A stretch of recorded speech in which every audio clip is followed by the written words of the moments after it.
ಸಭೆಯವರೆಲ್ಲರೂ ಕೇಳಿದ್ರು ಹಾಗೆ ಮಂತ್ರವನ್ನು ವಾಚಿಸಿದ್ದಾರೆ. ಸ್ವಸ್ತಿ ಶ್ರೀಮಂತುರವಂಶ ಪ್ರತಿಪಾಲಕ ವೀರಗೆ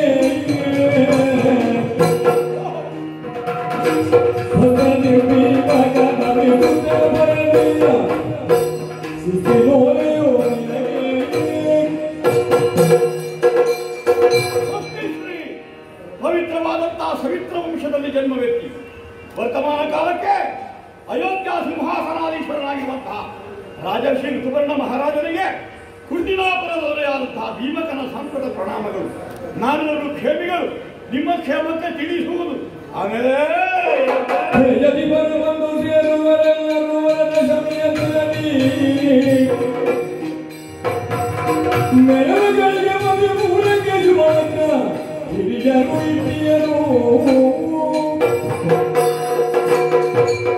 ತಿಳಿಸುವುದೇನೆಂದರೆ ನನ್ನ ಮಗಳಾದಂತಹ ದಮಯಂತಿಯ ಗಂಡನಾದ ಚಕ್ರವರ್ತಿಯನ ದೂತದ ಮೂಲಕವಾಗಿ ಸೋತು ದೇಶಾಂತರ ಹೊರಟು ಹೋಗಿದ್ದಾನೆ.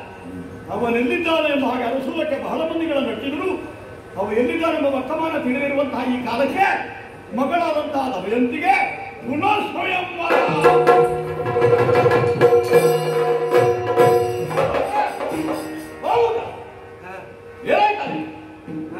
ಏನಾಯ್ತು ಅಂದೆ?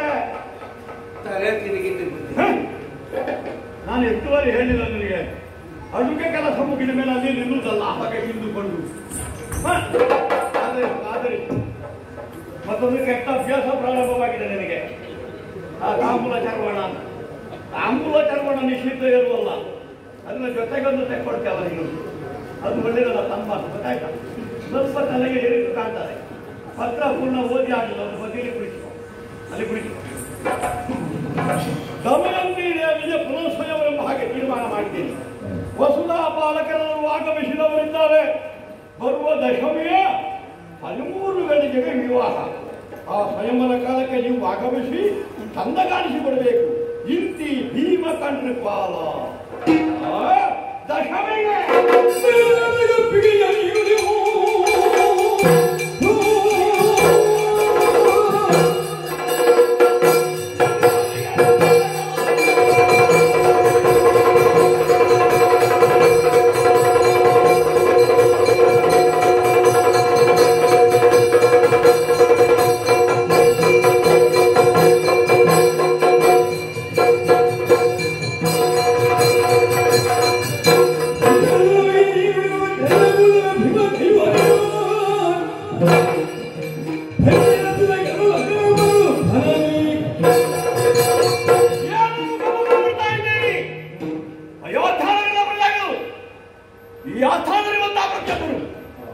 ಯೋಗ್ಯವಾದಂತಹ ತೀರ್ಮಾನ ಕೊಡುವುದಕ್ಕೆ ಸಮರ್ಥರೇ ಇದ್ದೀರಿ.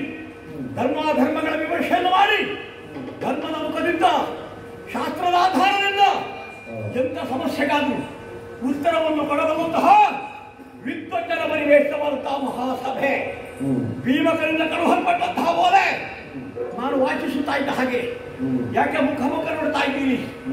ನಿಮಗೆ ಸಂಬಂಧಗಳಾದರೆ ಭೀಮಕರಂತಹ ಬೋಲೆ ಸಮ್ಮತವಾಯಿತು ನಿಮಗೆ. ಓಹೋ, ಹೀಗೊಂದು ತೀರ್ಮಾನ ಬಹುಶಃ ಕೊಬ್ಬಿರ್ಬೇಕು ಅವನಿಗೆ. ನಾನು ಮಾಡಿದ್ದು ನಡೆಯುತ್ತದೆ ಉಂಟ ಎಲ್ಲಿ ಅದು ಎಲ್ಲಿದ್ದ? ಅವನಿಗೆ ವಯಸ್ಸು ಮೀರಿದೆ. ಈ ಕಾಲದಲ್ಲಿ ಕೊಬ್ಬು ಪ್ರಕಟ ಮಾಡುವುದು ಎಲ್ಲಿದ್ದವನು? ಆಮೇಲೆ ಕುಂಡಿನಾಪುರದವರು ವಿಕ್ರಮಿಗಳಂತ ಹೆಸರು ಎಲ್ಲಿ ಲೋಕದಲ್ಲಿಲ್ಲ. ಧನ ನೋಡಿದರೆ ಚಿಕ್ಕದಾದಂತಹ ಒಂದು ಸಾಮ್ರಾಜ್ಯ. ನಮ್ಮ ಮುಂದೆ ಧನಮದವನ್ನು ಪ್ರಕಟ ಮಾಡೋದಕ್ಕೆ ಸಾಧ್ಯವಿಲ್ಲ. ಮುಪ್ಪಿನ ಮರಳಿರ್ಬೇಕು. ಅರುಳು 60 ಕಳೆದ ಮೇಲೆ ಇವನಿಗೆ 60 ಸಾಕಿದೆ, ತಲೆ ಕೆಟ್ಟಿದೆ. ಹಾಗಾಗಿ ನಾನು ಮಾಡಿದಂತಹ ತೀರ್ಮಾನ ಸರಿ ಎಂಬ ರೀತಿಯಲ್ಲಿ ಮುಂದುವರಿಯುತ್ತಾ ಇದ್ದಾನೆ. ತಲೆ ಕೆಟ್ಟು ಮಾಡುವ ವ್ಯವಹಾರದಿಂದ ಆಗುವ ಅಪಮಾನ ಯಾರಿಗೆ? ಕ್ಷತ್ರ ಕುಲಕ್ಕೆ ಅಪಮಾನವಿದೆ. ಈ ಒಂದು ವ್ಯವಹಾರವನ್ನು ಕೈಗೊಳ್ಳಬಹುದೇ? ಯಾವನಾದರೂ ಆಕ್ಷೇಪಿಸಲೇಬೇಕಾದಂತಹ ವಿಚಾರ. ಕ್ಷತ್ರಿಯಾಣಿಯಾಗಿ ಹುಟ್ಟಿದಂತಹ ಒಬ್ಬ ಹೆಣ್ಣು ಮಗಳಿಗೆ ಗಂಡ ನಡಿದಂತಾದ್ರೆ ಮತ್ತೊಂದು ಮದುವೆ ಇದೆ, ಮರು ವಿವಾಹ ಇಲ್ಲವೇ ಇಲ್ಲ. ಗಂಡ ಅಡಿದ ಅಂತಾದ್ರೆ ಒಂದು ಗಂಡನ ಜೊತೆಗೆ ಸಹಗಮನ ಮಾಡಬೇಕು. ಅದು ಅಲ್ಲ ಅಂತಂದ್ರೆ ಜೀವನದ ಕೊನೆಯವರೆಗೂ ಅವಳು ವಿಧವೆಯಾಗಿಯ ಕಾಲವನ್ನು ಕಳೆಯಬೇಕು. ಮರು ಮದುವೆ ಎಂಬುವುದಿಲ್ಲ. ಹಾಗಂತ ಶಾಸ್ತ್ರದಲ್ಲಿ ಒಂದು ವಿಧಿ ಹೇಳಿದೆ. ನಮ್ಮ ಪೂರ್ವಿಕರಾದಂತಹ ಮನು ಮಹಾರಾಜ ವೃತ್ತಿಯಲ್ಲಿ ಹೇಳಿದ್ದಾರಲ್ಲ, ಗಂಡ ಅಕಾಲದಲ್ಲಿ ಮೃತ್ಯು ಹೊಡೆದ ಅಂತಾದ್ರೆ, ಯೋಗ್ಯನಾದಂತಹ ಉತ್ತರಾಧಿಕಾರಿಯನ್ನು ಪಡೆಯಬೇಕಾದ ಮೊದಲೇ ಗಂಡ ಸತ್ತ ಅಂತಾದ್ರೆ ಮನೆಯೊಬ್ಬ ಉತ್ತರಾಧಿಕಾರಿ ಬೇಕೋ ಬೇಡು? ಆ ಕಾಲಕ್ಕೆ ಹೇಳಿದ್ದಾರೆ ನಿಯೋಗ ಪದ್ಧತಿ. ಲೋಕಮುಖದಲ್ಲಿ ಎಷ್ಟೋ ಮಂದಿ ಮಹಾತ್ಮರಿದ್ದಾರೆ. ಒಬ್ಬ ಮಹಾತ್ಮನ ಜೊತೆಗೆ ಸಂಸರ್ಗದ ಮೂಲಕವಾಗಿ ಮಗನನ್ನು ಪಡೆಯಬಹುದು. ಅದಕ್ಕೂ ವಿಧಿಯನ್ನು ಸೃಷ್ಟಿಸಿರುವೆ. ಮಹಾತ್ಮರನ್ನು ಮುಂದಿರಿಸಿ ಅವರ ಮುಂದೆ ಪ್ರಮಾಣಬದ್ಧವಾಗಿ ಈ ಸಂಬಂಧವಿರುವುದು ಕೇವಲ ಒಂದು ಮಗುವನ್ನು ಪಡೆಯುವುದಕ್ಕಾಗಿ, ಒಬ್ಬ ಉತ್ತರಾಧಿಕಾರಿಯನ್ನು ಪಡೆಯುವುದಕ್ಕಾಗಿ ಎಂಬ ಹಾಗೆ ಪ್ರಮಾಣಬದ್ಧರಾಗಿ ಮೈಗೆಲ್ಲ ಬೆಣ್ಣೆಯನ್ನು ತುಪ್ಪವನ್ನು ಲೇಪಿಸಿಕೊಂಡು ಒಬ್ಬ ಮಹಾತ್ಮನನ್ನು ಒಳಗೊಳ್ಳಬೇಕು. ಗುರು ಸಮಾನರು. ಆಮೇಲೆ ಗರ್ಭಧಾರಣೆ ಮಾಡಿದ ಮೇಲೆ ಆ ಸಂಬಂಧ ಮುಂದುವರಿಯುವ ಹಾಗಿಲ್ಲ. ಈ ಮೊದಲು ಹೇಗೆ ಅವರನ್ನು ನೋಡ್ತಾ ಇದ್ರು ಅದೇ ರೀತಿಯಲ್ಲಿ ನೋಡಬೇಕು. ಮಕ್ಕಳು ಬೇಕಾ ಇವಳಿಗೆ? ಮಹಾರಾಜರಂತಾದಂತಹ ಸಂಗತಿಯ ಮೂಲಕವಾಗಿ ದಾಂಪತ್ಯ ಜೀವನದಲ್ಲಿ ಮುಖದ 2 ಕಣ್ಣುಗಳಾಗಿ 2 ಮಕ್ಕಳನ್ನು ಪಡೆದಿದ್ದಾನೆ. ವೀರಸೇನೆಂಬಂತಹ ಉಭಯ ಮಕ್ಕಳನ್ನು ಪಡೆದಂತ ಇವಳಿಗೆ ಈ ಕಾಲಕ್ಕೆ ಮದುವೆ ಆದರೆ ಇವನು ಮಾಡುವ ವ್ಯವಹಾರದಿಂದಲಾಗಿ ಗೌರವ ಕೊರತೆಯಾಗುವುದು ಯಾರಿಗೆ? ಚಕ್ರವರ್ತಿ ನಮಗೆ ಕಿರಿಯ ಮನುಜನೇ.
ಚಕ್ರವರ್ತಿಯಾಗಿ ಬಂದು ನನ್ನ ಮಹಾರಾಜನಿಗೆ ಅಪಮಾನ ಮಾಡತಕ್ಕಂಥದ್ದು ಇದು ಮೊದಲು ನೋಡಿಲ್ಲ ಇರುವಂತಹ ಒಬ್ಬ ಚಕ್ರವರ್ತಿಯರು ಘನಮಹಿಮನಾಗಿ ಮೃತ್ಯು ಮೂಲಕ ಚಕ್ರವರ್ತಿಯಾಗಿ ಬರೆಯುತ್ತಾ ಇದ್ದಾರೆ ಅಂತ ಒಬ್ಬ ಮಹಿಮಾನ್ವಿತನ ಯೋಗ್ಯತೆಯನ್ನು ಎಂಬುದನ್ನು ಚೆನ್ನಾಗಿ ಬದಲು ನಾನು ತನ್ನ ನಂಬಿದಂತಹ ಶ್ರೀಮಂತರನ್ನು ತನ್ನ ಮಕ್ಕಳ ಹಾಗೆ ಬರೆಯುತ್ತಿರುವುದು ಅಂತ ಒಬ್ಬ ಘನತರ ಚಕ್ರವರ್ತಿಗೆ ಈ ಭೀಮಕರ್ಪಾಲ ಅಪಮಾನ ಮಾಡ್ತಾ ಇದ್ದಾರೆ.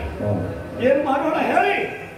ಆಲಸ್ಯ ಮುಗಿಲಾಗಲಿ ವಿಧಿ ಕಟ್ಟಿದ್ದು ಕಳೆಯಕ್ಕೆ ತಿರುಗುವೆ ಬಂದು ಹೋಯ್ತವರಿಗೆ ಒಂದು ಪರಿಭವ. ಹಾಗಾಗಿಯೇ ನಾಡು ಬಿಟ್ಟು ಎಲ್ಲಿಯೋ ಕಾಲ ಕಳೆಯುತ್ತಾ ಇದ್ದಾರೆ. ಎಲ್ಲೋ ಮರೆಯಾಗಿರ್ಬೇಕೋ ಪಾಪ. ಮಾನಧನವಾಗಿ ಜೀವನವನ್ನು ಸಾಗಿಸಿದವನು ಸಮಾಜಕ್ಕೆ ಮುಖ ತೋರಿಸೋಕೆ ಸಾಧ್ಯ ಇಲ್ಲ ಅವನಿಗೆ. ಯಾವನೇ ಆಗಿರಲಿ ಬಡವನಾಗಿ ಸಿರಿವಂತನಾಗಬೇಕು. ಸಿರಿವಂತನಿಗೆ ಬಡತನ ಬಂತು ಅಂತಾದ್ರೆ ಅದಕ್ಕೆ ಮಿಗಿಲಾದಂತಹ ಕಾರಣವಕ್ಕೆ ಮತ್ತೊಂದಿರುವಪ್ಪ. ಚಕ್ರವರ್ತಿಯಾಗಿ ಬೆಳೆದವನು ಎಲ್ಲವನ್ನೂ ಕಳಕೊಂಡು ಏಕವಸನಧಾರಿಯಾಗಿ ಹೊರಟು ಹೋಗುವಾಗ ಮತ್ತಮ್ಮನ ಮುಂದೆ ಧೀನತೆಯಿಂದ ಬೇಡುವವನಲ್ಲ. ಎಲ್ಲಾದ್ರೂ ಇಲ್ಲಿಗೆ ಬರ್ತಿದ್ರೆ ನನ್ನ ಸಿಂಹಾಸನದಲ್ಲಿ ಅವನ ಸೇವಕನಾಗಿ ನಾನು ದುಡಿಯುತ್ತಾ ಇದ್ದೆ. ನನಗ ಯೋಗ ಇಲ್ಲ, ನಿಜ ಭಾಗ್ಯ ಇಲ್ಲ, ಏನು ಮಾಡೋಣ. ಆದರೂ ಬದುಕಿದ್ದಾನೆ.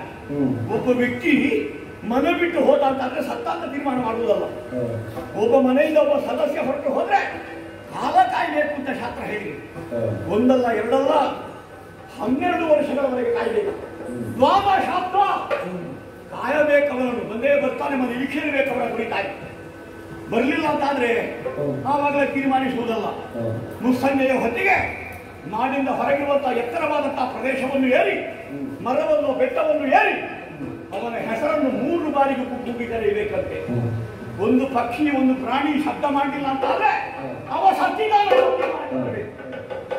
ನಳ ಮಹಾರಾಜ ಹೋಗಿ 12 ವರ್ಷ ಆಯ್ತು, ಎಲ್ಲೂ 6-7 ವರ್ಷವಾಯ್ತು. ಇಷ್ಟು ಬೇಗ ಇವರು ಸತ್ತಿದ್ದಾರೆ ಮತ್ತು ತೀರ್ಮಾನಕ್ಕೆ ಮುದುಕ ಬಂದನಲ್ಲ. ಇದರಿಂದಾಗಿ ಆಗುವ ಪರಿಣಾಮ ಏನು? ಕ್ಷಾತ್ರ ಕುಲಕ್ಕೆ ಜೊತೆಗೆ ಚಕ್ರವರ್ತಿ ಆದಂತಹ ನಳನಿಗೆ ಅಪಮಾನ. ಎಲ್ಲ ಸರಿ, ಶಾಸ್ತ್ರ ವಿಧಿ ರೂಢಿ ಸಂಪ್ರದಾಯ ಎಲ್ಲವನ್ನು ಒಪ್ಪಿಕೊಳ್ಳೋಣ. ಆದರೆ ವೃದ್ಧನಾದಂತಹ ಭೀಮಕನ ಬಗ್ಗೆ ಸ್ವಲ್ಪ ಆಲೋಚನೆ ಮಾಡೋಣ. ಮಗಳು ಮಕ್ಕಳನ್ನು ಪಡೆದವಳು ಗಂಡನನ್ನು ಕಳಕೊಂಡು ತವರು ಮನ ಸೇರಿದ್ದಾಳೆ. ದಮಯಂತಿ ನಿತ್ಯ ಅವಳ ಕಣ್ಣೀರು ನೋಡ್ತಾ ಇದ್ದಾನೆ ಈ ತಂದೆ. ವೃದ್ಧನಾದವನ ಚಿತ್ತ ಹೇಗಾಗಬೇಕು? ಕಣ್ಣೀರು ನೋಡಿ ನೋಡಿ ಬೇಸರಗೊಂಡು ಮಗಳ ಮದುವೆಗೆ ಹೊರಟಿದ್ದಾನೆ ಅಂತಾದ್ರೆ ನಾವು ಅಪರಾಧ ಅಂತ ಹೇಳಲಿಕ್ಕಿಲ್ಲ. ಒಂದು ತಂದೆಯ ಸಿತ್ತಲ್ವೋ? ಭಾವನಾಮಯವಾದಂತಹ ಪ್ರಪಂಚ. ಭಾವನೆ ಇಲ್ಲ ಅಂತಂದ್ರೆ ಯಾರು ಬದುಕಲಿಕ್ಕೆ? ಎಲ್ಲರೂ ಋಷಿಗಳಾಗಿ ಕಂಡು ಹೋಗುತ್ತೇವೆ. ಭಾವನೆಯಿಂದ ತಂದೆಯಾಗಿ ಮಗಳಿಗೆ ಮದುವೆ ಮಾಡಲಿಕ್ಕೆ ಹೊರಟ. ಆದ್ರೆ ಮದುವೆಯ ಕರೆಗೆ ಹೋಗೊಟ್ಟು ಬಂದಿದ್ದಾರಲ್ಲ ತರಾಣ್ಮರು, ಹೇಳಿದ್ರಲ್ಲ ನನ್ನಲ್ಲಿ ತರಾಣ್ಮರು ಆಗಮಿಸಿದ್ದಾರೆ ಅಂತ. ಅವರನ್ನು ಏನು ಹೇಳಬೇಕು? ಅವರು ಯಾರು?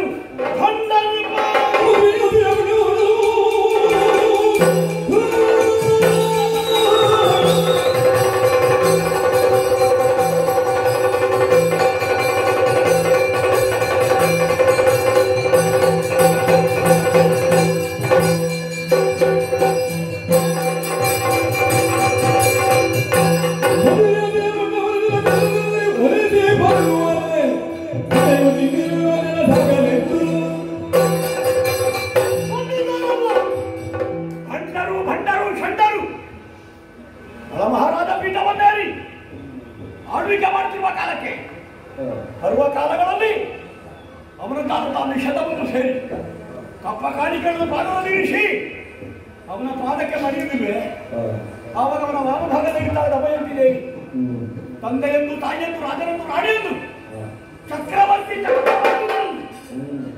ಒಡಮಟ್ಟವರನ್ನು ಇವರು ಯಾರನ್ನು ನಮಗಿಂತ ಹಿರಿಯರಾದ ಯೋಗ್ಯತೆ ಉಂಟು ಎಂಬ ಕಾರಣದಿಂದ ಒಡಮಟ್ಟಂತ ಇವರೆಲ್ಲ ಈ ಕಾಲಕ್ಕೆ ಹೆಣ್ಣು ಸಿಗುತ್ತದೆ ಅಂತ ಹಾಕುವಾಗ ಭಾಷೆಗೆ ಕಟ್ಟಿಕೊಂಡು ಹೋಗಿದ್ದಾರೆ. ಗಂಡಂದ್ರೆ ಪಾಲರು ತಾಯಿ ಗಂಡಂದ್ರಾಗಿ ಹೊರಟವರು ಒಬ್ಬರನ್ನು ಬಿಡಲಾರೆ. ಹೋಗಿದ್ದೇನೆ, ಪ್ರಾಣ ಹಾನಿ ಮಾಡ್ತೇನೆ, ಈ ಮದುವೆ ನಿಲ್ಲಿಸಲಿಲ್ಲ, ನಾನು ನಳಮಹಾರಾಜನಾಗ್ತಾನಲ್ಲ. ಹೇಗೆ ಹೋಗು? ದಶಮಿಗೆ 13 ಗಂಟೆಗೆ ಮದುವೆಯಂತೆ ಸೂರ್ಯೋದಯವಾಗಿ. ಇವತ್ತು ದಿವಸ ಯಾವುದು? ನವಮಿ. ನವಮಿ ನಾವು ಹೇಗಪ್ಪ ಒಂದು ರಾತ್ರಿಗೆ ಹೋಗಿ ತಲುಪಲಿ? ಇಲ್ಲಿಂದ 300 ಯೋಜನೆ ದೂರವಿದೆ. ಇಲ್ಲಿಂದಲಿಗೆ ತಲುಪಬೇಕು ಅಂತಾದ್ರೆ ಎಷ್ಟು ವೇಗವಾಗಿ ಸಾಗಿದೆ? ಒಂದು 15 ದಿವಸಗಳ ಪ್ರಯಾಣ ಉಂಟು. ಮೊದಲೇ ಬರ್ತಿದ್ರೆ ಒಂದು 15 ದಿವಸಕ್ಕೆ ಮೊದಲೇ ಓರೆ ಬರ್ತಿದ್ರೆ ಹೋಗಿ ಮದುವೆ ನಿಲ್ಲಿಸಬೇಕಾಗಿತ್ತು. ಏನು ಮಾಡೋಣ? ನಳ ಮಹಾರಾಜನ ಕುರಿತಾದಂತಹ ಪ್ರೀತಿಯನ್ನು ವಿಶ್ವಾಸವನ್ನು ಉಳಿಸಿಕೊಳ್ಳಕ್ಕೆ ಆಗ್ತಾ ಇಲ್ವಲ್ಲ. ಏನು ಮಹಾರಾಜ पृथ्वी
ಅಲ್ಲಿ ಇದನ್ನು ಕಾಣುವಾಗ ನನಗೊಂದು ಗಾದೆ ನೆನಪು ಬರ್ತದೆ. ಯಾವ ಗಾದೆ? ಕೈಯಲ್ಲಿ ಆಗದ ಒಂದು ಮೈಯೆಲ್ಲ ಪರಚಿಕೊಳ್ಳಿ ಮಾತಾಡ್ತಿದ್ದೇನು ಹಾಗೆ ಆಯ್ತಲ್ವೇ? ಯಾಕೆ ಅಂದ್ರೆ ಸ್ವಯಂವರ ನಡೆಯುವುದು ಎಷ್ಟೋ ದೂರ.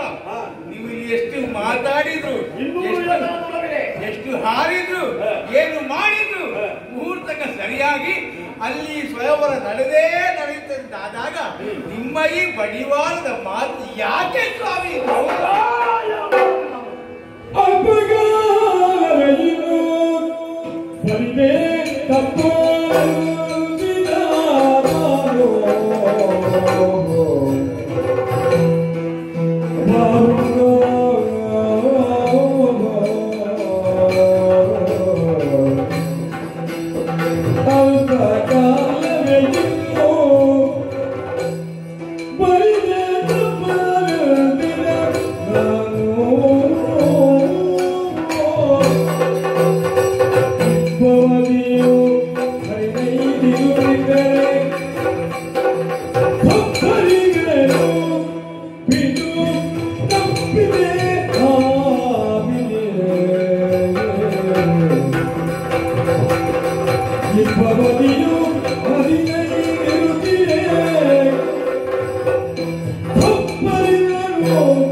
ಅಭಿಮಾನ ಗೌರವ ನಿನಗೆ ವೇದ್ಯವಾಗಲಿಕ್ಕಿಲ್ಲ.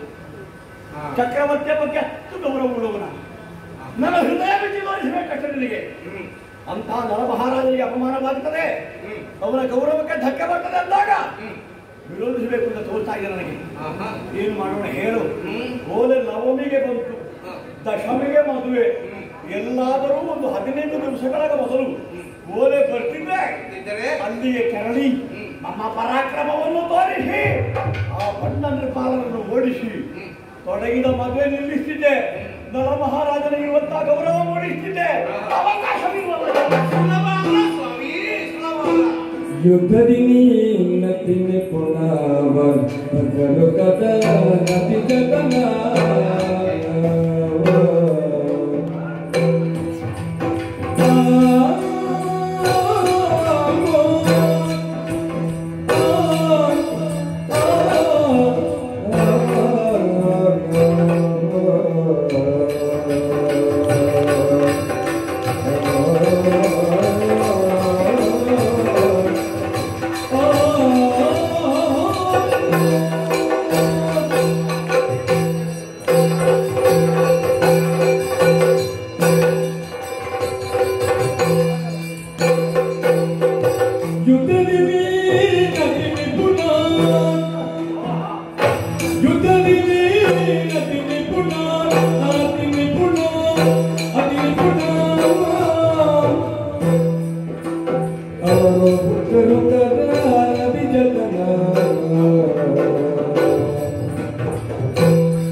ಮಾತನ್ನು ಆಡುವುದಕ್ಕಿಂತ ಮೊದಲು ಆಲೋಚನೆ ಮಾಡಬೇಕು. ಮಾತಾಡಿದ ಮೇಲೆ ಆಲೋಚನೆ ಮಾಡುವುದು ಬುದ್ಧಿವಂತರ ಲಕ್ಷಣ ಅಲ್ಲ ಸ್ವಾಮಿ. ಯಾರಿಗಾಗಿ ಹೇಳಿ? ನಿಮಗೋಸ್ಕರ ಅವ್ರು ಹೇಳ್ತಾ ಇದ್ದಾರೆ. ನಾನು ಯೋಚಿಸಿದ ಮಾತನಾಡುವ ಹಾಗೆ ಆಯ್ತಲ್ಲ. ಒಂದು ವೇಳೆ ಮಾತನಾಡುವ ವಿಡಿಯೋ ವಿಷಯ ಹಾಗಲ್ಲ ಸ್ವಾಮಿ, ನೀವು ಕದನ ಕಲಿಗಳು, ಕದನ ನಿಪುಣರು, ಎಂತವರು ಬಂದರೂ ಕೂಡ ಯುದ್ಧ ಮಾಡಬಲ್ಲ ಸಾಮರ್ಥ್ಯವುಳ್ಳವರು ಎಂಬ ವಿಚಾರವನ್ನು ಬಲ್ಲವ ನಾನು. ಆದರೆ ಅಲ್ಲಿಗೆ ಬರುತ್ತಾರೋ ರಣಹೇಡಿಗಳಲ್ಲ, ನಪುಂಸಗಳಲ್ಲ, ಷಂಡರಲ್ಲ, ಭಂಡರಲ್ಲ, ಬರಿಗೆಯಲ್ಲಿ ಯಾರೂ ಬರುವುದಿಲ್ಲ, ಆಯುಧಧಾರಿಯಾಗಿಯೇ ಬರ್ತಾರೆ. ಅಂತವ್ರನ್ನ ಕೆಣಕುವುದಕ್ಕೆ ಹೋದದ್ದು ಹೌದು ಅಂತಾದ್ರೆ ಅವರೆಲ್ಲ ಯಾರು? ಪ್ರತ್ಯಕ್ಷ ಪರಮೇಶ್ವರದ ತೆರೆಗೆಂದು ಬಂದು ಹೋರಾಟ ಮಾಡಿದ್ರು. ಅವರ ಹಣೆಯಲ್ಲಿ ಬೆವರು ಸುರಿಸುವಂತ ಸಾಮರ್ಥ್ಯವುಳ್ಳವರು ಅವರು ಆದಾಗ ನೀವು ಯಾವ ಲೆಕ್ಕ ಹೇಳಿ?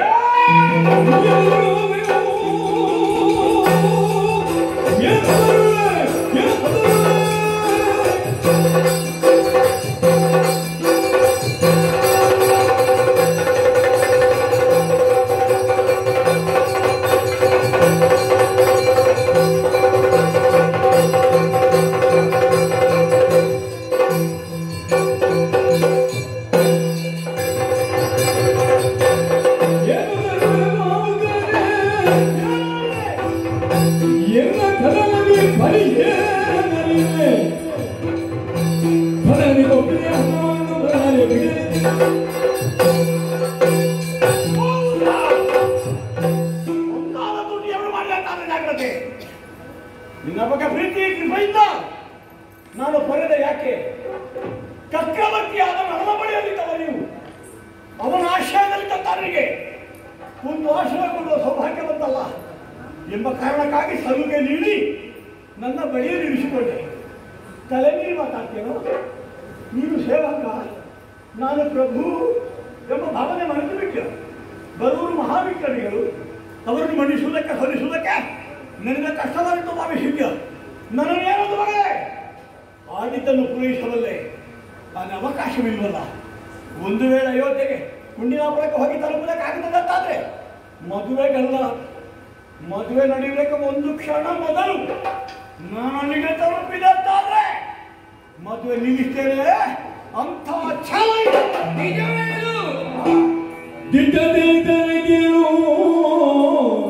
ನಾಳೆಗಳಿಗೆ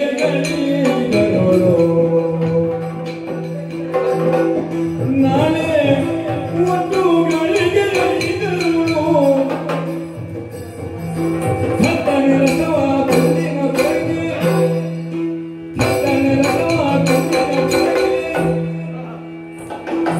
ಮುಟ್ಟಿಸುವೆನು ಬಿಡು ನಿನ್ನನು ಸಾಗೆ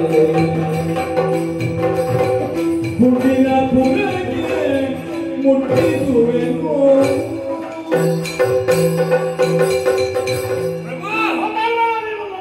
ಇಲ್ಲ ಸ್ವಾಮಿ, ನನ್ನನ್ನು ಕ್ಷಮಿಸಿ. ಆಳನ್ನು ಇರಿಸಬೇಕಾದಲ್ಲಿ ಇರಿಸಬೇಕು, ಹಾಗಲ್ಲ ತಪ್ಪಿದ್ರೆ ಕ್ಷಮಿಸಿ ಅಂತ. ಯಾಗ ಮಾಡುವಾಗ ಯಜ್ಞಕುಂಡಕ್ಕೆ ತುಪ್ಪವನ್ನು ಸುರಿಯುವುದು ಬೆಂಕಿ ನಂದುವುದಕ್ಕಲ್ಲ, ಬೆಂಕಿ ಉರಿಯುವುದಕ್ಕೆ ಬೇಕಾಗಿ. ನಾನು ಕೂಡ ಈಗ ಅದನ್ನೇ ಮಾಡಿದ್ದು. ನನ್ನ ಕೋಪ ಹೆಚ್ಚಾಗಬೇಕು. ನಿಮ್ಮ ಛಲ ಎಷ್ಟಿಗೆ ತೋರುವುದಕ್ಕೆ ಬೇಕಾಗಿ ನನ್ನ ಕೋಪ ಹೆಚ್ಚಾಗಿ ನಿಮಗೆ ಪ್ರಯೋಜನ ಉಂಟು. ನಿಮ್ಮನ್ನು ಕೆಳಗಿದ್ದು ನಾನು ಅಂತ ಸಾಮರ್ಥ್ಯ ನಿಮ್ಮಲ್ಲಿ ಇದೆ ಅಂತ ಆದ್ರೆ ನೀವು ಆಲೋಚನೆ ಮಾಡಬೇಕಾದ ಅಗತ್ಯ ಇಲ್ಲ. ನಾಳೆ ಗಳಿಗೆ 5ರ ಒಳಗಾಗಿ ನಿಮ್ಮ ರಥವನ್ನು ಕುಂಡಿನಾಪುರದಲ್ಲಿ ನಾವು ಬರುತ್ತೇವೆ. ಸುಮ್ಮನೆ ವಿನೋದಕ್ಕೆ ಮಾತಾಡಬೇಡ. ಇಲ್ಲ ಸ್ವಾಮಿ, ವಿನೋದಕ್ಕಾಗಿ ಮಾತಾಡಬೇಡ ಅಂತೆ. ಜೀವನದ ಉದ್ದಕ್ಕೂ ಸುಳ್ಳು ಹೇಳಿದವ ನಾನಲ್ಲ, ಸತ್ಯವನ್ನು ಹೇಳ್ತಾ ಇದ್ದೇನೆ. ನನ್ನ ಕಣ್ಣಲ್ಲಿ ಕಂಡಿಟ್ಟು ಹೇಳು. ಗಳಿಗೆ 5ರ ಒಳಗೆ ನಿಮ್ಮ ರಥವನ್ನು ಕುಂಡಿನಾಪುರದಲ್ಲಿ ನಾನು ನಿಲ್ಲುತ್ತೇನೆ. ಹೌದಾ?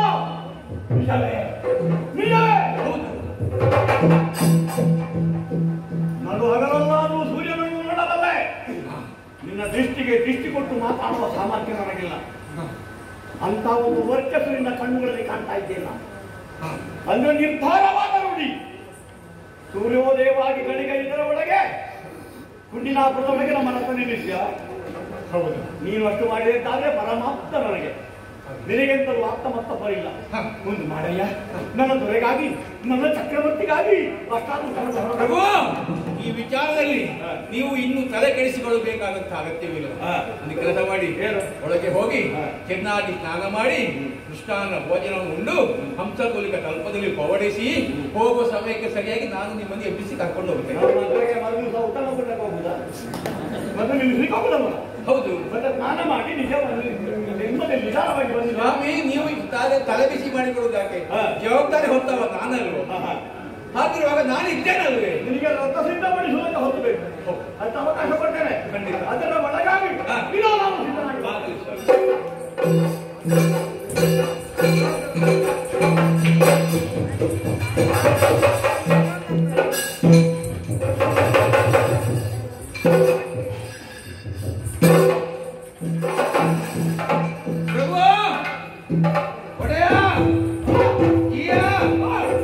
ರಥ ಸಿದ್ಧವಾಗಿದೆ, ರಥವನ್ನು ಏರಿಕೊಳ್ಳಿ, ಹೊರಡಲಿ ನಮ್ಮ ಪಯಣ. ಈ ಕುದುರೆ ಕಟ್ಟಿಕೊಂಡ ಎಲುಬೆಲ್ಲ ಕಾಣ್ತದೆ ಅಸ್ಥಿ ಪಂಜರದ ಹಾಗೆ. ಈ ಎಲುಬು ಕಾಣುವ ಕುದುರೆ ಕಟ್ಟಿಕೊಂಡು ನಾನು ಅರ್ಧ ಮಾರ್ಗದಲ್ಲಿ ಬೀಳ್ಬೇಕಂತೆ. ಇವನನ್ನು ನಮಗೆ ಹೊರಟ ದಾರಿ ಮಧ್ಯದಲ್ಲಿ ಸಾಯ್ಬೇಕಷ್ಟೇ ನಾನು. ಅಷ್ಟಪುಷ್ಟವಾದ ಕುದುರೆ ಉಂಟು ಲಾಯದಲ್ಲಿ, ಈ ಎಲುಬು ಕಾಣುವ ಕುದುರೆ ಕಟ್ಟಿಕೊಂಡು ಎಲ್ಲಿಗೆ ಸಣ್ಣ ಕಾಣುವುದು? ಒಡೆಯ, ಕುದುರೆಗಳ ಬಗ್ಗೆ ನೀವು ನನಗೆ ಪಾಠ ಹೇಳಿಕೊಡೋದು ಬೇಡ. ಕುದುರೆಗಳಲ್ಲಿ ಎಷ್ಟು ವಿಧ ಉಂಟು ಗೊತ್ತುಂಟು? ಎಷ್ಟುಂಟು? ಆಟದ ಕುದುರೆ ಬೇರೆ, ಓಟದ ಕುದುರೆ ಬೇರೆ, ನೋಟದ ಕುದುರೆ ಬೇರೆ. ಕೆಲವು ಕುದುರೆಗಳು ಬೆಳಿಗ್ಗೆ ಎದ್ದು ಓಡುವುದು ಕಾಣುವಾಗ ಉಂಟಲ್ಲ, ಅಯ್ಯೋ ಅಂತ ಬೇಸರ ಆಯ್ತು. ನಿಜವಾಗಿ ಗೊಬ್ಬರವರಿಸಬೇಕು ಅವರಲ್ಲಿ. ಹೌದೌದು. ಆದ್ರೆ ಆ ಓಟದಿಂದ ಲಾಭ ಉಂಟು ಅವರಿಗೆ. ಅಂತ ಹಾಗೆ ದೇಹವನ್ನು ಕುಗ್ಗಿಸಿಕೊಳ್ಳುವುದಕ್ಕೆ ಬೇಕಾಗಿ ನಮ್ಮ ಕುದುರೆಗಳು ಅಂತದ್ದು ಉಂಟು ನಮ್ಮಲ್ಲಿ. ಕೆಲವೊಂದು ಕುಕ್ಕೂರಿಲ್ಲ ಹೆಚ್ಚೆಚ್ಚಾಗುವುದು. ಅದಕ್ಕೆ ನಾನು ಜವಾಬ್ದಾರಿ. ಕೊನೆಗೆ ಅವ ಏನು ಸುರೇ ಬಿಡುದು ಓಡ್ಲಿಕ್ಕೆ ಆಗುದಿಲ್ಲ. ಪ್ರಭು, ಈ ಕುದುರೆಯನ್ನೇ ನಾನು ಬೈದದ್ದು ಯಾಕೆ ನನಗೆ ಸರಿ ಗೊತ್ತಿಲ್ಲ. ಇವುಗಳಲ್ಲಿ ಅಷ್ಟ ಸುಳಿಗಳುಂಟು ನೋಡಿ, ಎಲ್ಲಿ ಅಂತ ಕೇಳಬೇಡಿ. ನಿಮಗೆ ತುರಗಶಾಸ್ತ್ರ ಸರಿಯಾಗಿ ಗೊತ್ತು. ಅಲ್ಪ ಸ್ವಲ್ಪ ದಿವ್ಯ ತುರಂಗ ತಲೆಯ ಮೇಲೆ, ಆಮೇಲೆ ಅದು ಬೆನ್ನಿನಲ್ಲಿ ಎರಡೆರಡು, ಪೃಷ್ಠ ಭಾಗದಲ್ಲಿ, ಆಮೇಲೆ ಉದರ ಭಾಗದಲ್ಲಿ ದಶ ಸುಳಿಗಳನ್ನು ಒಪ್ಪುವಂತ ಕುದುರೆ. ಸಂರಕ್ಷಣಯುತವಾದದ್ದು, ರಕ್ಷಣಯುತವಾದದ್ದು. ಸುಂದರದ ಕುದುರೆಗಳ ಸಮಾಟಿಸುಗಾಲ ಇಷ್ಟೆಲ್ಲ ತಿಳಿದಿದ್ದಿಲ್ಲ ತುರಗಶಾಸ್ತ್ರ. ಒಡೆಯ, ಹೊರಡುವುದಕ್ಕಿಂತ ಮೊದಲು ನಿಮ್ಮಲ್ಲಿ ಒಂದು ಕೇಳಿಕೆ ಮತ್ತು ಬೇಡಿಕೆ. ಹೊರಟಂತ ರಥ ಕುಂಡಿನಪುರಕ್ಕೆ ತಲುಪುವಲ್ಲಿಯವರೆಗೂ ಕುದುರೆಯ ವಾಗೆಯನ್ನು ಮತ್ತೊಬ್ಬರ ಕೈಗೆ ನಾನು ತಪ್ಪಿಯೂ ವಾಷ್ಣೇಯ ನನಗೆ ಕೊಡಿ. ವಾಸನೆ ಅಂದ್ರೆ ಮೊದಲು ಅಲ್ಲಿದ್ದಂತೆ ಹಾಗೆ ನಿಷಾರದಲ್ಲಿ ಅವನು ಇಲ್ಲಿ ಬಂದು ಸೇರಿದೆ. ನಾವು ಬರ್ತಾನಂತ ಹೇಳಿದ, ನಾನು ಬರ್ತೇನೆ ಅಂತ ಹೇಳಿದ. ಯಾರು ಬರಲಾದ್ರೂ ಬರಲಿ ಸ್ವಾಮಿ, ಆಕ್ಷೇಪ ಇಟ್ಟುವುದಿಲ್ಲ. ಆದ್ರೆ ಕುದುರೆಯ ವಾಗೆ ಮಾತ್ರ ಬಿಟ್ಟು ಕೊಡುವಂತ ವ್ಯಕ್ತಿ ನಾನು. ಆಗಿದ್ದು ಅವಕಾಶ ಬೇಡ. ರಥ ಏರಲೇ ಕುಳಿತು ಬಾ.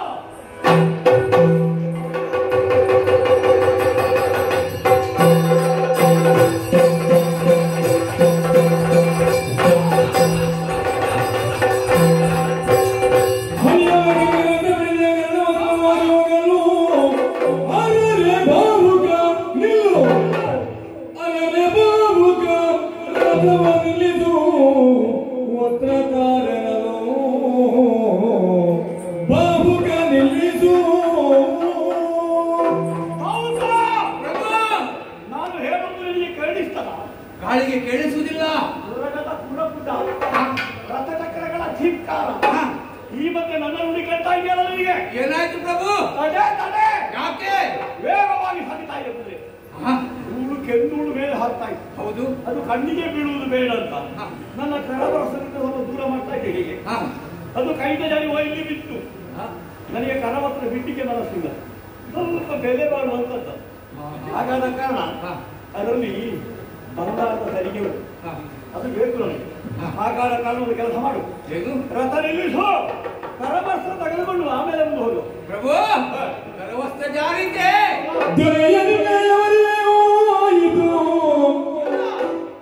ಮರೆತು ಕುಂಡಿನ ಪುರವಸೇನನು ಭರಿತೆರನು ಮುಂದೆ ನಡೆಸುವೆನು ಬೆಳಗಾದ. ಪ್ರಭು, ಕರವಸ್ತ್ರವನ್ನು ಮರಳಿ ತಮಗೆ ಪಡೆಯಬೇಕೇ? ಬೇಕು ಬೇಕು ಬೇಕೇ ಬೇಕು. ಪಡೆಯುವುದಕ್ಕೆ ಸಾಧ್ಯವಿಲ್ಲ ಸ್ವಾಮಿ. ಯಾಕೆ ಇವ ಈಗ ಬಿದ್ದದಕ್ಕೆ? ಈ ಸಂದರ್ಭದಲ್ಲಿ ನಿಮ್ಮಲ್ಲೇ ಒಂದು ಪ್ರಶ್ನೆಯನ್ನು ನಾನು ಕೇಳಬೇಕಾಗಿದೆ. ಈಗ ನಿಮಗೆ ಪ್ರಶ್ನೋತ್ತರಕ್ಕೆ ಸಮಯ. ಈಗ ಸುಸಮಯ. ಯಾವ ಪ್ರಶ್ನೆ?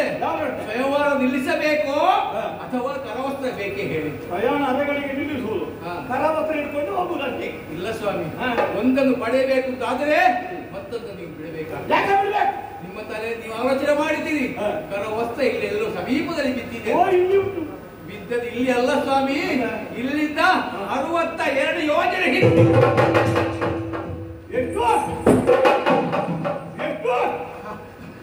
62 ಯೋಜನೆ ಈಗ ಬಿದ್ದ ಕರವಸ್ತ್ರ.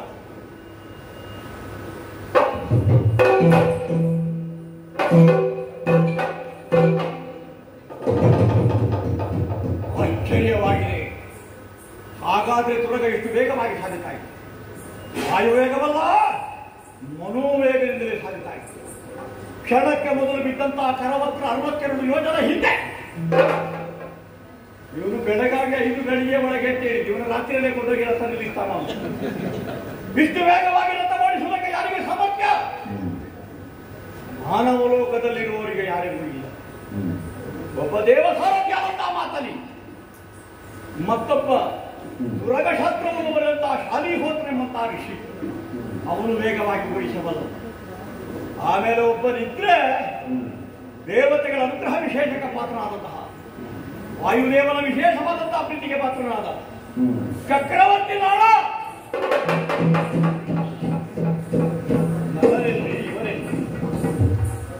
ಆದ್ರೂ ವ್ಯವಹಾರ ನೋಡುವಾಗ ನಳನೇ ಎಂಬ ಸಂದೇಹ ಬರ್ತಾಗಿರ್ತಾನೆ. ಇವ ಬಂದಂದಿನಿಂದ ಆಲೋಚನೆ ಮಾಡ್ತಾ ಇದ್ದೀನಿ ನಾನು. ಸಿಂಹಾಸನಾರೂಢನಾಗಿ ಸಭೆ ಕೊಡ್ತಾ ಇದ್ದಂತಹ ಕಾಲಕ್ಕೆ ಸಿಂಜಿನಿಂದ ಹೊರಟ ಬಾಣದ ಹಾಗೆ ನೇರವಾಗಿ ಸಭೆ ಪುರೋಹಿತರು ಹೇಳಲಿಲ್ಲ, ಸಭೆ ಮುಕ್ತಾಯವಾಗಲಿಲ್ಲ. ಉಳಿತಲಿನ ಧಿಕ್ಕನೆ ಹದ್ದು ಬೇಕಿದ ಹಾವಿನಂತಾಗಿ ಹೋಗಿತ್ತು ನನ್ನ ಸಭೆ ಇವನ ಆಗಮನದಿಂದ. ಇವನ ಕುರೂಪ ನೋಡಿ ಎದ್ದದ್ದು ನಾನು ಭಾವಿಸಿದೆ. ಆದ್ರೆ ಹಾಗಲ್ಲ. ಸಿಂಹಾಸನ ಏರಿದಂತಹ ದೊರೆ, ಅವನಿಗಿಂತಲೂ ಬಿಗಿಲಾದ ಅರ್ಹತೆಯನ್ನು ಹೊಂದಿದವರು, ವರ್ಚಸ್ವಿಯಾದವರು ಸಭೆಗೆ ಬಂದ ಅಂತಾದ್ರೆ ತನಗೆ ಅರಿವಿಲ್ಲದೆ ಇರುತ್ತಾನೆ. ಅದು ಸಿಂಹಾಸನಾಭಿಮಾನಿ ದೇವತೆ ಎಬ್ಬಿಸ್ತಾಳೆ ಅಂತ ಶಾಸ್ತ್ರ. ಇವ ಬಂದಾಗ ನಾವು ಎತ್ತಿದ್ದೇನೆಂದ್ರೆ ಯಾಕೆ ಬಹುಶಃ ಮಳನೆ ಆಗಿದ್ದೀವಿ ಹೇಳುವಾಗಲೂ ಹಾಗೆಲ್ಲ ಒಗಟೊಗಟಾಗಿಯೇ ಮಾತನಾಡಿದ. ಬೇಟೆಗಾಗಿ ಕಾಡಿಗೆ ಹೋಗಿ ನಾನು ಬಳಲಿ ಬಿದ್ದಿರುವಂತಹ ಕಾಲಕ್ಕೆ ತುರಗಕ್ಕೆ ತಂದದ್ದು ಎಂಬ ಹಾಗೆ ಬಿಸಿ ಬಿಸಿಯಾದ ಅಡುಗೆಯನ್ನು ನೀಡಿದ್ದ ನನಗೆ. ಎಂತಹ ಊಟ ಕೊಡುದು ಕುದುರೆಗೆ ಅಂತ ಹೇಳಿ ನನಗೆ ನಳಮಹಾರಾಜನ ಜೊತೆಗೆ ಊಟ ಮಾಡಿದ ನೆನಪಾಯಿತು. ನಾನು ನಿಷೇಧಕ್ಕೆ ಹೋಗಿರುವಂತಹ ಕಾಲಕ್ಕೆ ಅವನ ಆಪ್ತ ಬಳಗದಲ್ಲಿ ಸೇರಿದವನು ನಾನು. ಅವನ ಜೊತೆಗೆ ಕುಳಿತು ಊಟ ಅಭ್ಯಾಸ ನನಗೆ. ಅದೇ ರುಚಿಯ ನೆನಪಾಯಿತು ಇವನು ಅಡುಗೆ ಮಾಡಿದವನು. ಅಂತ ಅಡುಗೆ ಮಾಡೋದಕ್ಕೆ ಇವರಿಗೆ ಹೇಗೆ ಗೊತ್ತು ಸಾಮರ್ಥ್ಯ? ದೇವತೆಗಳ ಅನುಗ್ರಹಕ್ಕೆ ಪಾತ್ರನಾದಂತಹ ನಳಮಹಾರಾಜನಿಗೆ ಮಾತ್ರ ಸಾಧ್ಯ. ಅಗ್ನಿದೇವ, ವರುಣದೇವ ಎಲ್ಲರೂ ಬೇಕಾದಲ್ಲಿ ಒಲಿದು ಬರಬೇಕು ಅಂತಾದ್ರೆ ಚಕ್ರವರ್ತಿ ನಳದಿರಬೇಕು. ಪತ್ರ ವಾಚಿಸುತ್ತಾ ಇದ್ದ ಹಾಗೆ ದಮಯಂತಿಗೆ ಪುನಃಸಂಯಮನ ಬಂದಾಗ ದಪ್ಪನ ಬಿದ್ದಿದ್ದ ಸಭೆ ಹೇಳುವಾಗ ತಲೆ ತಿರುಗಿತು ಅಂತ ಹೇಳಿದ. ದಮಯಂತಿಗೆ ಪುನಃಸಂಯಮನ ಬಂದಾಗ ನಳಮಹಾರಾಜನ ತಲೆ ತಿರುಗಬೇಕಾದ್ರೆ ಉಳಿದವರ ತಲೆ ತಿರುಗಿತು. ಹಾಗಾದ್ರೆ ಈ ಕಾಲಕ್ಕೆ ಈಗ ಬಿದ್ದಂತಹ ಕರವಸ್ತ್ರ 62 ಯೋಜನೆ ಹಿಂದೆ ಉಳಿಯಬೇಕೆಂದಿದ್ದರೆ ಇವನು ಅವನೇ. ಆದರೆ ರೂಪ ಒಂದು ಅಡ್ಡ ಬರ್ತಾ ಇದೆ. ಇವನ ಗುಟ್ಟನ್ನು ನಾನು ರಟ್ಟು ಮಾಡಲೇಬೇಕು. ಕುಂಡಿನಾಪುರಕ್ಕೆ ಹೋದ ಮೇಲೆ ಸತ್ಯ ತಿಳಿದಕ್ಕೆ ಅವಕಾಶ ಇಲ್ಲ. ಮಾರ್ಗ ಮಧ್ಯೆ ನಾನು ಸತ್ಯವನ್ನು ತಿಳಿಯಬೇಕು. ಅದಕ್ಕಾಗಿ ಮಾತಿಗಿಳಿ ನೋಡೋಣ.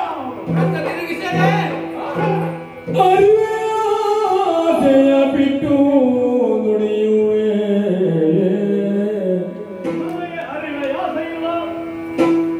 ಅರಿಯುವಾಸೆಯು ನಿನ್ನ ಕೇಳುವೆ. ಅರಸರ ನಳನೆಂಬವನು ನೀನಹುದೇ. ಅರಸರ ತುನನು ನಳನೆಂಬವನು ನೀನಹುದೇ.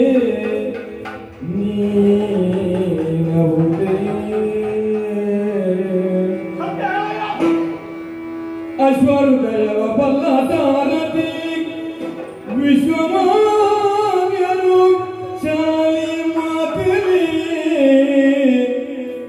ಅಶ್ವಶಾಸ್ತ್ರ ನಲಿತ ನಳನು ನೀನೇನೋ.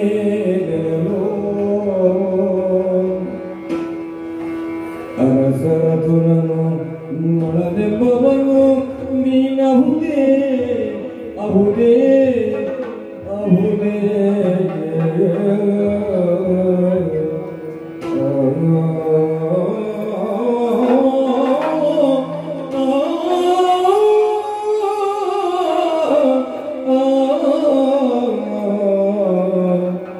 ಅಹುದೇ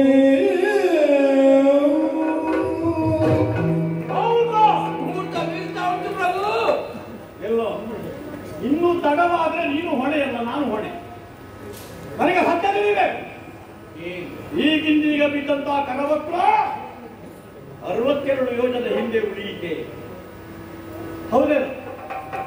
ಇಷ್ಟು ವೇಗವಾಗಿ ರಥ ಓಡಿಸುವುದಕ್ಕೆ ಯಾರಿಗೆ ಸಾಮರ್ಥ್ಯ ಹೇಳು? ನಾನು ತಿಳಿದ ಪ್ರಕಾರವಾಗಿ ಈ ಭೂವಲಯದಲ್ಲಿ ಒಬ್ಬನೇ ಒಬ್ಬ ಚಕ್ರವರ್ತಿ ನಳನಿಗೆ ಮಾತ್ರ ಸಾಧ್ಯ. ನೀನು ಬಂದ ದಿವಸದಿಂದ ಇಲ್ಲಿವರೆಗೆ ಪ್ರತಿಯೊಂದು ವಿದ್ಯಮಾನಗಳನ್ನು ಅವಲೋಕಿಸಿದೆ. ನಾನು ಕೂಗಿ ತೊಳೆದು ಈ ಕಾಲಕ್ಕೆ ನಿನ್ನಲ್ಲಿ ಪ್ರಶ್ನಿಸ್ತಾ ಇದ್ದೇನೆ. ನನಗೆ ಸುಳ್ಳು ಹೇಳಬೇಕು, ಸತ್ಯ ಹೇಳು. ಇಷ್ಟು ವೇಗವಾಗಿ ತುರಗ ಓಡಿಸುವಂತಹ ಸಮರ್ಥ ನೀನು ಯಾರು? ಬಹುಶಃ ಅವನೇ ಇರಬೇಕಲ್ವೇನು? ನೀನು ಅವನೇ ಅಲ್ಲ. ನಿಷಧ ಚಕ್ರವರ್ತಿಯಾದಂತಹ ನಳ ಮಹಾರಾಜರವೇ ನೀನು ನಳನವೇ, ನೀನು ನಳನವೇ. ಅರಸನಾಡಿನ ನುಡಿಯ ಕೇಳುತ್ತ ಸರಸದಿಂದಲೇ ನನ್ನ ಬಾಹುಕ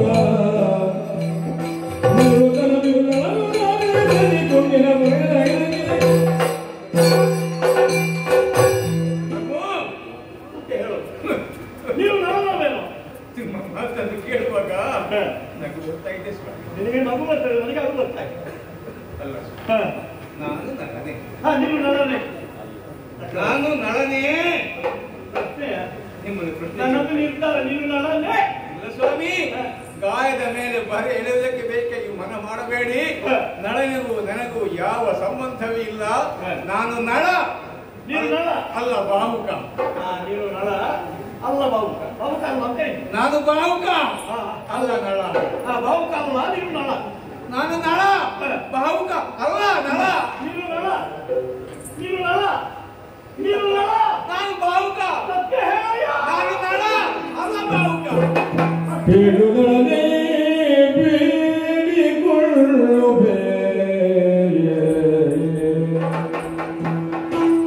ಹೇಳು ನಿಜವನ್ನು ಪಾಲಲಾರೆಂದ್ರ ಪನೆ ದೋಷಗೋಳು ವಹಿಸಿದೆ. ಹೇಳು ನಿಜವನು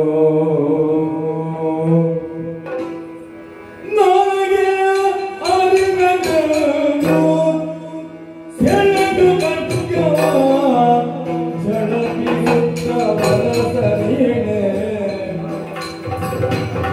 ನನ್ನದು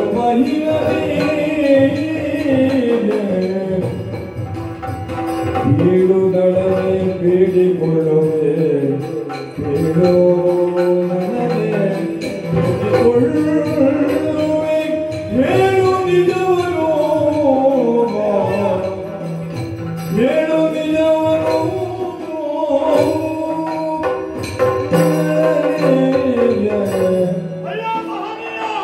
ನಾನಲ್ಲ. ಅಷ್ಟು ಬುದ್ಧಿ ಇಲ್ವೇ ನನಗೆ? ನಡೆದ ವಿದ್ಯಮಾನಗಳನ್ನು ಮುಂದಿರಿಸಿ ತರ್ಕದ ಮೂಲಕವಾಗಿ ತೀರ್ಮಾನಪಡಿಸಿಕೊಳ್ಳಬಲ್ಲಿಲ್ಲ. ಚಕ್ರವರ್ತಿ ನಳ ನೀನೇ ಅಲ್ಲ. ಅದರ ರೂಪವನ್ನು ದೊಡ್ಡ ಬರ್ತಾ ಇದೆ ನನಗೆ.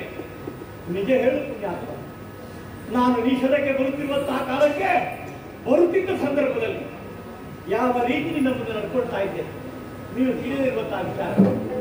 ಚಕ್ರವರ್ತಿ ಆ ನಿನ್ನ ಬಗ್ಗೆ ಎಷ್ಟು ಗೌರವ, ಎಷ್ಟು ಆದರ, ಎಂತಹ ಪ್ರೀತಿ.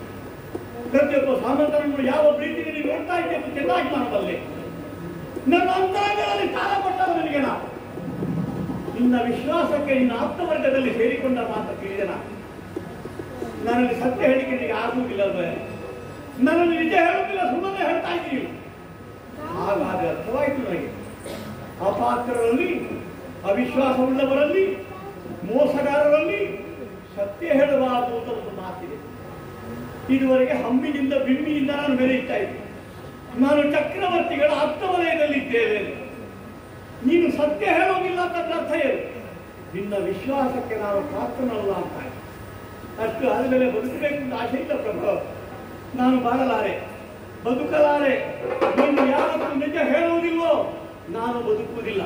ಇದೋ ಈ ಕೂರಸಿಯ ಮೂಲಕವಾಗಿ ಯಾರಿಗಾದರೂ ವಿಶ್ವಾಸವಿರುವುದು ನಾಲಿಗೆ ಮಾತಿನಲ್ಲದೆ ಸತ್ಯವಾದ ನುಡಿಗಳ ಮೂಲಕವಾಗಿ ವಾಗ್ದೇವತೆ ನಾಲಿಗೆಯಲ್ಲಿ ಕುಡಿಸಿಕೊಳ್ಳಬೇಕಾಗ್ತೇವೆ. ನನ್ನ ಮಾತಿನ ನೀವು ವಿಶ್ವಾಸ ಬರುವುದಿಲ್ಲ ಅಂತ ನಾಲಿಗೆ ಐತೆ. ಈಗ ಹಿಡಿದ ಕಡಗದಿಂದ ನನ್ನ ನಾಲಿಗೆ ಸೀಳಿ ನಿನ್ನ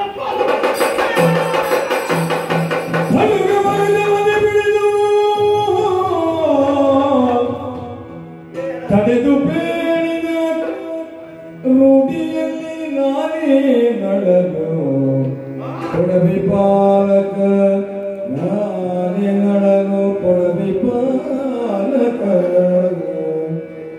ನಡೆದು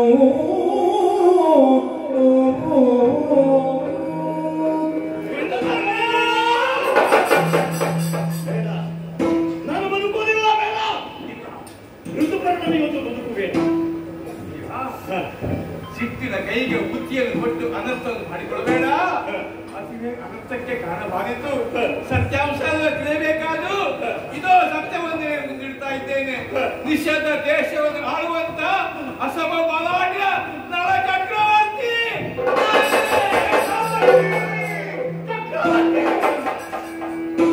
ಮರರು ಬೆಳೆದು ಮಾರಿ ಮುಸುಕಿದೆ ಮೋರೆ ಮರೆದಿ ಇರುವ ಬದಲ ಅರುಹುಸಾವತಿ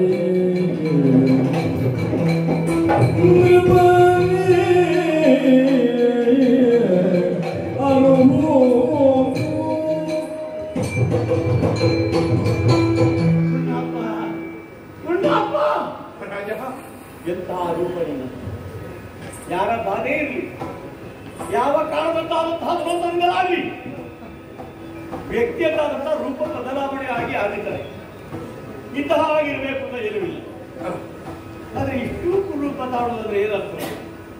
ಸಾಮ್ರಾಜ್ಯವನ್ನು ಕಳ್ಕೊಂಡೆ ನೀವು, ದೊಡ್ಡದಲ್ಲ ಬಿಡು. ಆದ್ರೆ ಮಾರನ ರೂಪ ಇಷ್ಟು ಮರೆ ಮಾಡಿದ ಅರ್ಥ ಇದೆ. ನಿನ್ನ ಸ್ವಯಂವರ ಕಾಲಕ್ಕೆ ಆಗಮಿಸಿದಂತಹ ದೇವತೆಗಳು ಅವರು ಕೂಡ ನಿನ್ನ ರೂಪ ನೋಡಿ ನಾಚಿದ್ರಂತೆ. ಗಂಡು ಸರೆ ನಿನ್ನ ರೂಪ ನೋಡಿ ನಾಚಬೇಕು ಅಂತಾದ್ರೆ ಮಾರ ಸುಂದರ ರೂಪ ಸ್ವಾಮಿ. ಅಂತ ರೂಪ ಮರೆಯಾಗಿ ಈ ರೂಪ ನೋಡ್ತಾ ಇದ್ದೇನೆ. ಗುಳಿ ಬಿದ್ದ ಕಣ್ಣುಗಳು, ಕೆಂಚಾದ ಕೂದಲು, ಅದೋ ವಕ್ರವಾದ ಮೂಗು, ಹರಿದ ಬಾಯಿ, ದೂರು ಬೆನ್ನು, ಡೊಳ್ಳು ಹೊಟ್ಟೆ, ಅಂಕುಡೊಂಕಾದ ಕೈ ಕಾಲುಗಳು. ಅಂತ ರೂಪಿಗೆ ಈ ರೂಪ ಹೇಗೆ ಬಂತು? ಮಾರನಿಗೂ ಪ್ರತಿ ಮಾರನಾಗಿದ್ದವಲ್ಲ ಅಂತ ನನ್ನ ಸ್ಥಿತಿ ಈ ರೀತಿ ಆಗಬೇಕು ಅಂತಾದರೆ ಇದಕ್ಕೆ ಬಲವಾದ ಕಾರಣ ಬೇರೆ ಏನೂ ಅಲ್ಲ. ಆ ಶನಿಯ ಪ್ರಭಾವ ತನ್ನ ಮೇಲೆ ಬೀರಿಯಕ್ಕಾಗಿ ಶನಿಯ ಕಾಟ. ಶನಿಯನ್ನು ಮಾಡುತ್ತೆ. ಶನಿ ಬೀಳಿಸಾನಷ್ಟೇ. ಇಷ್ಟು ರೂಪ ಬದಲಾವಣೆ ಆಗುವಲ್ಲಿಯವರೆಗೂ ಬೀಳಿಸಿದ್ದಾನೆ.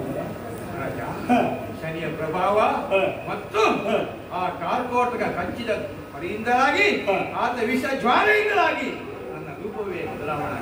ಕಾರ್ಕೋಟಕ ಯಾವತ್ತು ಅನುಗ್ರಹಕಾರಕರಲ್ವೇ? ಅನುಗ್ರಹ ಮಾಡಿದ್ದಾರೆ. ನಾಗಕುಲಜರು ಅನುಗ್ರಹಕಾರಕರು ಅಂತ ನಾವು ತಿಳಿದರು. ಆ ಅನುಗ್ರಹಕ್ಕೆ ವಿಷವನ್ನು ಕೊಡಬಲ್ಲರು, ಅಮೃತವನ್ನು ಕೊಡಬಲ್ಲರು.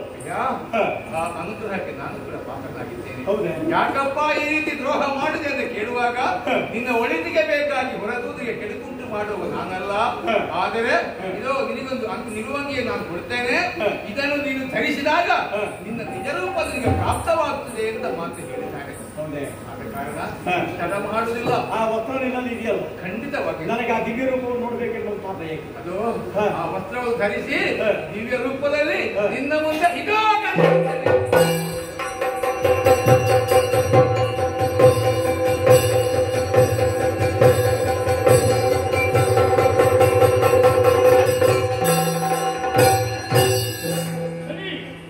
ಯೋಗ್ಯತಾ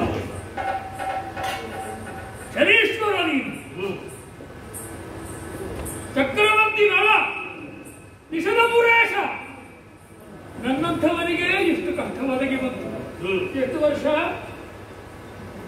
ವರ್ಷದಿಂದ ಬಾಧೆ ಅನುಭವ ಆಗಿದೆಯಲ್ಲ ನಿಮಗೆ? ಅನುಭವ ಆಗಿದೆ. ಅದನ್ನು ಕಡಿತಗೊಳಿಸಬೇಕು. ಅಂದ್ರೆ 15 30 15 15 ಕಡಿತಗೊಳಿಸಬೇಕು. 7.5 ಸಾಕು.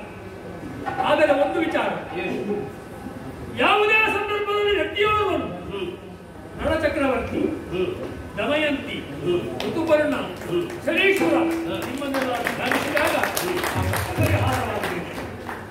ನಳಚಕ್ರವರ್ತಿ ನೀವು, ನಿನ್ನಂತಹ ಯೋಗ್ಯತಾವಂತ ಈ ಒಂದು ಅರಿಕೆಯನ್ನು ಶನಿಯಲ್ಲಿ ಮಾಡಿದ್ದಾರೆ ಎಂದಾದ್ರೆ ಖಂಡಿತವಾಗಿ ಅದೇ ರೀತಿ ವ್ಯವಹರಿಸುತ್ತೇನೆ. ಸಂತೋಷ. ಸರಿ, ಸಂತೋಷ. ಮುಂದುವರಿಸ್ತಾರೆ. ಒಂದು ಸ್ವಲ್ಪ ಕಾಲ ಬೇಕು, ಸ್ವಲ್ಪ ಕಾಲ ಬೇಕು. ನೀನು ಹೇಳಿದ ಹಾಗೆ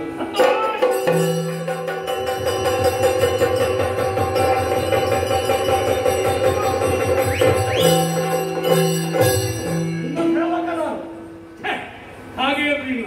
ಆದ್ರೆ ಒಂದು ಏನೋ ಉದ್ದೇಶ ಹೊಂದಿ ಹೊರಟದ್ದು ಅಂತ ಗೊತ್ತಾಗುತ್ತೆ. ಆ ರೂಪದಿಂದಲೇ ಕಾರ್ಯ ಸಾಧನೆ ಉಂಟು ನಿನಗೆ. ಹೌದು, ಆ ರೂಪವನ್ನು ಹೊಂದಿ ಹೊರಡು. ನಾನು ಇನ್ನು ಮುಂದೆ ಮಾತ್ರ ನಿನ್ನನ್ನು ಭಾವುಕ ಹಾಗೆ ಹೀಗೆ ಅಂತ ಕರೆಯುವುದಿಲ್ಲ. ನನಗೆ ಗೊತ್ತಿಲ್ಲವೇ? ಚಕ್ರವರ್ತಿ ಎಂದೇ ಸಂಬೋಧಿಸ್ತೇನೆ. ಸಂತೋಷ. ನನಗೆ ಅರ್ಥವಾಯ್ತು. ಏನು? ಸರಿಯ ಕಾರಣ. ಹೌದು. ಯಾಕಂದ್ರೆ ಮೊದಲಿನ ರೂಪ ಬರಲಿಕ್ಕೆ ಕಾರಣ ಕಾರ್ಪೊರೇಟ್ ಕೊಟ್ಟಂತ ವಸ್ತ್ರ. ಹೌದು. ಕನಕ ವಸ್ತ್ರದ ಪ್ರಭಾವದಿಂದ ಮೂಲ ರೂಪ ಹೊಂದಿವೆ. ಹೊಂದಿದೆ. ಶನಿಯ ಕಾಟ ನಿವಾರಣೆ ಆಗಬೇಕು. ಆಗಲೇಬೇಕು. ಶನಿ ನಿವಾರಣ ಮಾತ್ರ ಬಲಿನ ಶನಿಭಾದ ನಿವಾರಣ, ಘೋರಪಾತಕ ನಾಶನ, ಒಳ್ಳೆಯದು. ಕಾರಣಾಲಯ ವಾಸಾಯ, ಹೌದು. ಭೂತನಾಥಾಯ ತೇ ನಮಃ ಎಂಬ ಮಂತ್ರ ನೀವು ಪರಿಶ್ರಮ ಮಾಡ್ತೇನೆ. ಸಂತೋಷ. ಅಷ್ಟೇ ಸಾಲದು. ನೀನು ಜೂತದಲ್ಲಿ ಸೋತದ್ದು ಯಾಕೆ ಗೊತ್ತಾಯ್ತು ನನಗೆ. ಹೇಗೆ? ನಿನಗೆ ಅಕ್ಷ ಹೃದಯ ಎಂಬ ವಿದ್ಯೆ ಗೊತ್ತಿಲ್ಲ. ಗೊತ್ತಿಲ್ಲ. ಆ ವಿದ್ಯೆ ನೀನು ಬಲ್ಲೆ ತಿಳಿಕಿ ತಾನೆ. ನಿನಗೆ ಮರಣಿಯವರನ್ನು ಸೋಲಿಸುವುದಕ್ಕೆ ಸಾಧ್ಯ. ಯುದ್ಧವನ್ನು ಸಮುದ್ರ ಮೂಲಕವಾಗಿ ಸೋಲಿಸುವುದಲ್ಲ. ಯಾವ ವಿದ್ಯೆಯಿಂದ ನಿನ್ನ ನಾವು ಸೋಲಿಸಿದ್ದಾನೆ ಅದೇ ವಿದ್ಯೆಯ ಮೂಲಕವಾಗಿ ಅವರನ್ನು ಸೋಲಿಸಬೇಕು. ಸೋಲಿಸಬೇಕು. ಪುನಃ ಪುರವನ್ನು ಹೊಂದಬೇಕು. ಆದ್ರೆ ಏನು ಮಾಡೋಣ, ನನಗೆ ಅಕ್ಷ ಹೃದಯ ಗೊತ್ತುಂಟು. ಈಗ ಚಕ್ರವರ್ತಿ ಆದ ನಿನಗೆ ಕಿರಿಯನಾದ ನಾನು ಹೇಗೆ ಉಪದೇಶ ಮಾಡುವುದು? ಪರಿಹಾರ ಉಂಟು. ಹೇಗೆ? ಚಕ್ರವರ್ತಿ ನಳಭೂಪಾಲ ನಾನು ನನ್ನಲ್ಲಿರುವಂತಹ ವಿಶೇಷ ಮಂತ್ರವನ್ನು ನಿನಗೆ ಉಪದೇಶ ಮಾಡಿದರೆ ಅಶ್ವ ಹೃದಯ. ಹೌದು. ದೇವತೆಗಳ ಅನುಗ್ರಹದಿಂದ ಅದನ್ನು ನೀನು ಬಲ್ಲೆ. ದೊರಕಿಸಿದ್ದೇನೆ. ನನಗದು ಗೊತ್ತಿಲ್ಲ. ಹೌದು. ನೀನು ಅಶ್ವ ಹೃದಯವನ್ನು ಹೇಳಿದ್ರೆ ನಿನಗೆ ಬೋಧಿಸ್ತೇನೆ. ನಾನು ಅಕ್ಷ ಹೃದಯ ಹೇಳ್ತೇನೆ. ಹೌದು. ಹಾಗಾದ್ರೆ ನೀವು ಉಪದೇಶ ಮಾಡಿ ಹಾಗಾಗುದಿಲ್ಲ. ಹೌದು. ಪರಸ್ಪರ ವಿನಿಮಯ ಮಾಡಿ ಹಾಗಾಗ್ತದೆ. ಸರಿ. ಒಂದು ಮರದ ಕಾಣ್ತಾ ಇದೆಯಲ್ಲ, ಹೌದು. ಒಂದು ಗೆಲ್ಲನ್ನು ಕತ್ತರಿಸಿ ಅದರಲ್ಲಿ ಎಷ್ಟು ಎಲೆ ಉಂಟು ಎಂಬ ಹಾಗೆ ಲೆಕ್ಕ ಮಾಡಿದರೆ ಇಡೀ ಮರದಲ್ಲಿ ಎಷ್ಟು ಎಲೆ ಉಂಟು ಎಂಬುದನ್ನು ತಿಳಿಯಬೇಕ ಸಾಧ್ಯ. ಅಂತ ಒಂದು ವಿದ್ಯೆಯ ಅಕ್ಷ ಹೃದಯ. ಅದನ್ನು ಪರಸ್ಪರ ನಾವು ವಿನಿಮಯ ಮಾಡಿಕೊಳ್ಳುತ್ತಾ ಅದನ್ನು ಪಡೆದುಕೊಂಡು ಆಮೇಲೆ